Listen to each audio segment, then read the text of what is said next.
Shalom bien-aimés de Dieu, shalom peuple de Rehoboth. Soyez tous bénis dans le nom de notre Seigneur Jésus-Christ. Je suis le serviteur Michael et c'est pour moi un honneur de partager avec vous notre pain quotidien. Et je rends grâce à Dieu pour cela. Aujourd'hui, vendredi 18 juillet 2025, nous avons pour thème « Et un ange m'a parlé ». Ce thème est inclus dans celui de la semaine qui est l'épreuve de présomption, qui est lui-même soumis au thème du mois « Surmonter l'épreuve ». Permettez-moi à présent de faire la lecture de notre texte. 1 Roi, chapitre 13, verset 18. Je lis la parole de Dieu. Et il lui dit, « Moi aussi, je suis prophète comme toi. Et un ange m'a parlé de la part de l'Éternel et m'a dit, ramène-le avec toi dans ta maison, et qu'il mange du pain et boive de l'eau. » Il lui mentait. Bien-aimés, ce passage nous raconte l'histoire du jeune et du vieux prophète. Il s'agit d'un homme de Dieu venant du royaume de Juda que Dieu a envoyé à Bethel pour prophétiser contre l'autel que Jéroboam, roi d'Israël, avait construit. Dieu avait interdit au jeune homme de Dieu de manger et de boire là où il allait. Mais le vieux prophète, après avoir entendu les choses que l'homme de Dieu avait fait à Bethel, l'a trompé en lui disant, « Un ange m'a parlé, afin de le pousser à désobéir à Dieu, ce qui va provoquer la mort du jeune prophète. » Bien-aimé, ce passage nous rappelle à quel point il est important d'obéir à Dieu, à quel point la désobéissance à Dieu est grave et conduit à de graves conséquences, peu importe que cette désobéissance soit volontaire ou qu'elle soit le fruit d'une tromperie comme dans ce cas. Alléluia. L'une des erreurs que nous faisons, c'est de ne pas remettre en cause les expériences que nous vivons et ce que nous entendons et de croire naïvement que tout vient de Dieu.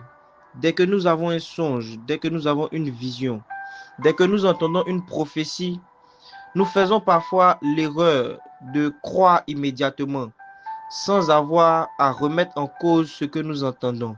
Dans 1 Thessaloniciens chapitre 5 du verset 20 au verset 21, la Bible nous dit, ne méprisez pas la prophétie, mais examinez toutes choses, retenez ce qui est bon.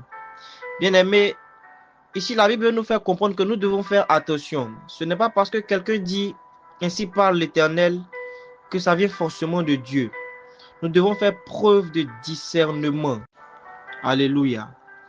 Bien-aimés, dans 1 Jean 4, au verset 1, la Bible nous dit « N'ajoutez pas foi à tout esprit, mais éprouvez les esprits pour savoir s'ils sont de Dieu.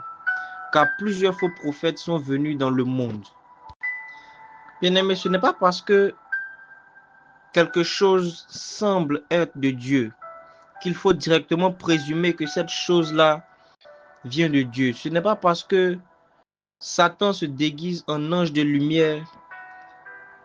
Ce n'est pas parce qu'il se déguise en ange de lumière qu'il vient apporter la lumière. Ce n'est pas parce qu'il vient en tant qu'ange de lumière qu'il vient parler pour Dieu. Quelqu'un peut venir avec de mauvaises intentions et prétendre parler pour Dieu. Et si nous ne faisons pas attention, si nous ne sommes pas capables de discerner les esprits, nous risquons de graves choses comme la mort ici du jeune prophète. Et comment faire? Comment faire pour discerner, pour savoir si ce qu'on reçoit, si ce qu'on entend, que ce soit d'un ange ou d'un prophète, vient réellement de Dieu? Premièrement, nous devons avoir une vie de prière, une vie de prière, une intimité avec Dieu, avec le Saint-Esprit. Nous devons nous familiariser aux choses du royaume, car celui qui est proche du royaume peut reconnaître ce qui appartient au royaume et ce qui ne l'est pas, ce qui est du royaume et ce qui n'est pas du royaume. Plus nous nous rapprochons de Dieu, plus nous connaissons Dieu, plus nous en apprenons sur Dieu, et plus nous avons la capacité de reconnaître ce qui est de Dieu et ce qui n'est pas de Dieu. Alléluia.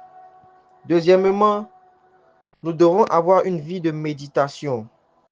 Nous devons prendre l'habitude d'étudier la parole de Dieu afin de pouvoir comparer toutes les prophéties que nous entendons, toutes les paroles que nous recevons avec la parole de Dieu. Nous devons nous poser la question, qu'est-ce que Dieu dit? Ou qu'est-ce que Dieu m'a dit? Comme le dit notre thème, un ange m'a parlé. Nous devons savoir que les anges sont des esprits au service de Dieu. Et de ce fait, les anges ne contredisent pas Dieu. Ils ne contredisent pas la parole de Dieu. Alléluia. Bien-aimé, pose-toi la question. Quel est cet ange qui te dit de faire des choses, qui te donne des instructions qui sont contraires à ce que Dieu t'avait dit au départ? Quel est cet homme de Dieu? Quel est ce prophète que tu as rencontré sur Facebook? Quel est ce prophète que tu as rencontré sur les réseaux? Ce prophète que tu as rencontré à un programme de prière et qui ne fait que te donner des enseignements qui sont contraires aux enseignements de ton Père spirituel. Alléluia. Qui est ce frère en Christ qui ne fait que murmurer et qui ne fait que te donner des conseils qui t'emmènent à la désobéissance, qui t'emmènent à la rébellion? Quelle est cette voix qui, lorsque Daddy dit « allons prier », te dit « va chanter ». Quelle est cette voix qui, lorsqu'on dit « allons évangéliser », te dit « va prier ». Bien-aimés, nous devons faire attention à ne pas tomber dans la désobéissance en pensant obéir. Ici, le jeune prophète pensait obéir à Dieu. Il pensait que c'était Dieu qui lui parlait au travers du vieux prophète. Il pensait que c'était Dieu qui avait changé sa parole. Mais au contraire, il était en train de désobéir. Nous devons avoir le discernement afin de ne pas désobéir à la voix de Dieu tout en pensant que nous sommes toujours dans l'obéissance. Alléluia. C'est pourquoi je veux que nous puissions prier. Père, je prie que tu nous donnes de ne pas tomber dans la désobéissance par présomption et par manque de discernement. Donne-nous, ô Père, la capacité de pouvoir examiner toutes choses afin de nous assurer que nous sommes toujours sur le chemin que tu as tracé pour nous. Que nous ne fassions pas comme le jeune prophète qui a oublié tes ordres et qu'aucun ange, aucun prophète, aucun homme ne vienne nous tromper pour nous envoyer sur le chemin de la désobéissance. Au nom puissant de Jésus. Amen.